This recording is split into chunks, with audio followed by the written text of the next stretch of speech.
Hi there, it's Kevin with Roguedeckbuilder.com here with my top 10 list of rogue cards that I'm most excited to brew around. Now keep in mind that this list is definitely not the most powerful or most influential or most broken, whatever you want to, or most overhyped. I might actually do a top 5 or top 10 list of those coming up. These are just my personal favorites. So disclaimer alert before you get too far in this video and I get flooded with the comments. These are my personal favorites that I am going to, well, I guess not spoil, just talk about now that M15 is right around the corner this coming weekend. I believe is going to be the pre-release. So coming in at number 10 is Broodkeeper. Now Broodkeeper does remind me a lot of Ajani, or the Ajani's Chosen, the 4 mana. Whenever an enchantment comes into play, you get a 2/2 cat token. Now that one does say enchantment, so it does trigger off of a lot of things that Broodkeeper does not trigger off of. But this actually you could just replace this with Heroic almost. But whenever an aura becomes attached to Broodkeeper, you get to put a 2/2 red dragon creature token with flying on a battlefield. It has fire breathing, the good old fire breathing ability. I think this card definitely has some potential. But one thing that does have over Johnny's Chosen is these are 2/2 flyers, so they have some evasion. And then the fire breathing is very, very pertinent in red as well, because each one of those becomes threat from then on out. So you're going to get value out of your enchantments. You throw on Broodkeeper, and you're going to get it by getting a creature, and therefore you'd never get 2 for 1 if they decide to like Doomblade your Broodkeeper in response. So with these top 10 lists, in the past I've done a whole top 10 list, and then proceeded to just go down the list to my next one. I'm actually going to do deck techs around all of these cards. So you're going to get a fresh little brew that you can actually take as soon as the deck comes out. So we're going to pull up MTGO here. And again, this isn't full. It'll be lands that you'll be putting in here, but depending on if you want to make a white or a white-red deck, or if you just want to go solid red. Now, in this version, what we're going to do is Perforos is definitely going to be in here because you're going to be getting some value out of those dragons coming into play. So Akron Crusader is a definite must in this as well. It's a 1-drop that you want to throw out. It's going to be your other target you're going to chuck auras onto. So we have the Akron Crusader, and now we need ways to actually get these guys to start producing their tokens. And again, Perforos will get some value with those tokens, as well as giving all of your creatures +1/+0. So it is going to be more of a swarm deck here as well. The best enchantment you can throw on something is Dragon's Mantle, because it does immediately get value by drawing a card. So if you go first turn Akron Crusader, second turn Dragon's Mantle, you have Akron Crusader with fire breathing, as well as a 1/1 soldier token out on the battlefield. So again, this deck can get out of hand very, very quickly. The rest of the cards, the other R's that I'm going to be using in here is Madcap Skills and Ordeal of Perforos. And I don't know what the right number is that you'd want to use of these, but these are both very powerful enchantments in their own ways. Madcap Skills, of course, gives +0 and can't be blocked except by 2 or more creatures. Very, very powerful enchantment. It usually can get your creature in for an additional 6 damage before they can actually deal with the Madcap Skills or the creature. So very, very aggressive enchantment. And you also have Ordeal of Perforos, which, and again, keep in mind, this whole deck is going to be here except for the Madcap Skills come rotation. So Ordeal of Perforos, I really, really like this card. I think we got to see its potential. A lot of people use this in the Pro Tour, in the Block Pro Tour. And it gives a creature +1/+1 when it attacks, and then when you have 3 counters on it, you get to sacrifice it to do a lightning strike to anything. So definitely like the Ordeal of Perforos. I definitely think it has a fit in here. The last just pure aura that I'm thinking about putting in here is Hammerhand. Now, I like Hammerhand. This exists already in Theros, giving, I believe, Trample and Haste for 1, but this gives +1/+1 and Haste. And also, a creature can't block. So all of these, I think, that actually make this card very valuable for Hammerhand. So you're going to chuck this on your Akron Crusader. Now their blocker can't block. The Akron Crusader is going to get +1/+1, so it's going to be a 2/2.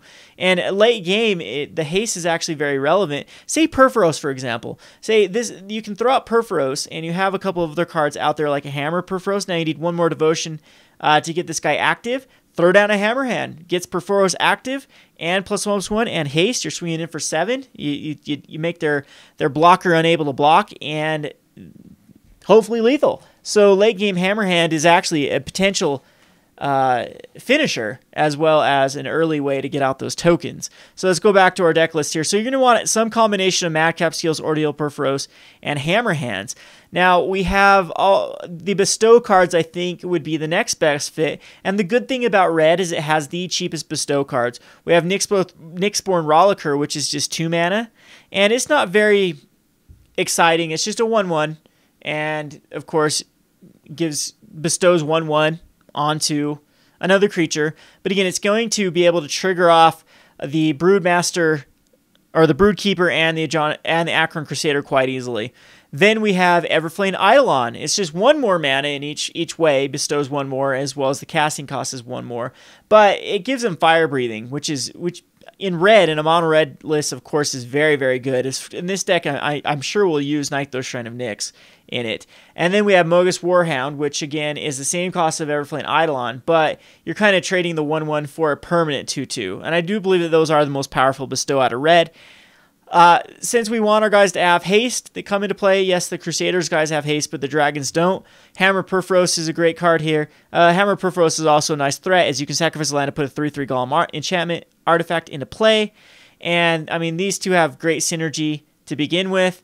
If you have Hammer Perforos and Perforos out, these become 3/3s by second land, and they're going to be doing 2 damage. So, again, you're going to be getting out a ton of creatures in various ways.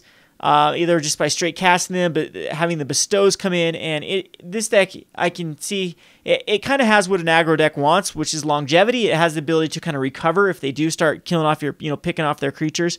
Late game, with either things falling off with bestow, or late game coming into battlefield and doing 2 damage to Perforos, this deck is definitely a threat. Now again, you can go the white route to add in some juicy cards here. You have access to Banishing Light and Chain of the Rocks, which are enchantments. They are auras. I mean, you could actually Chain of the Rock your own dude if you needed a 2/2 flyer. I mean, that is a thing. But also, they go perfectly well with this Ethereal Armor, which gets +1/+1 for each enchantment on the battlefield. So you could splash these in and kind of go a white route if you want to go kind of the Ethereal Armor route. And then you also have another access to another guy that pumps out tokens, which would be the Vanguard of Bramaz. And then you have access to Hero of Iros, which just makes your Aura spells cost less. You also get a few other juicy cards. In the new card, we have Aromancer, and there's also a new one. When it comes into play, you get to search your library for an Aura and put it into your hand. It's either enchantment or Aura. We'll have to look that up here. Let's actually check that to see which one it is. It is going to be, I believe it's 3 mana. So we'll find it here pretty quickly. Hopefully pretty quickly. Okay, Helode's Pilgrim. You may search your card for an Aura. Yep, so you search the library for an Aura and put in play. So you have access to this guy as well that can go get you the Aura of your choice. I don't believe, it can't get bestow cards, so maybe this isn't as powerful as I thought, but nonetheless, it is an option. And then you also have the Ajani's Chosen, which we've already talked about, which, kind of complements the Broodkeeper. And then you also have the Annex and Simon, which is another great target to put all of your auras on, as well as Tethmos High Priest is another great target, because every time you can get, if you have 2 of these, it's kind of crazy with this. If you can just bestow, and then if one goes to the graveyard somehow, you can bestow them again to get one back. There's pretty good triggers for Tethmos High Priest. I haven't tested this card out too much to see its power level, but I thought you could definitely add as an option. Of course, Heliode could be in here as well, as Heliode pumps out more tokens. Heliode and Perforos really complement each other late game, as it's ways for you to actually put out tokens to actually trigger off Perforos. And then Perforos can actually pump those up later on. So this is just a little bit of a thrown together list of what you could do with Broodkeeper, and that's why it does make the number 10 slot. It's not as exciting as the other cards coming up. We'll have those cards coming up shortly. This has been Kevin with Roguedeckbuilder.com. You can click on the link here to go to the next card. Thanks for watching.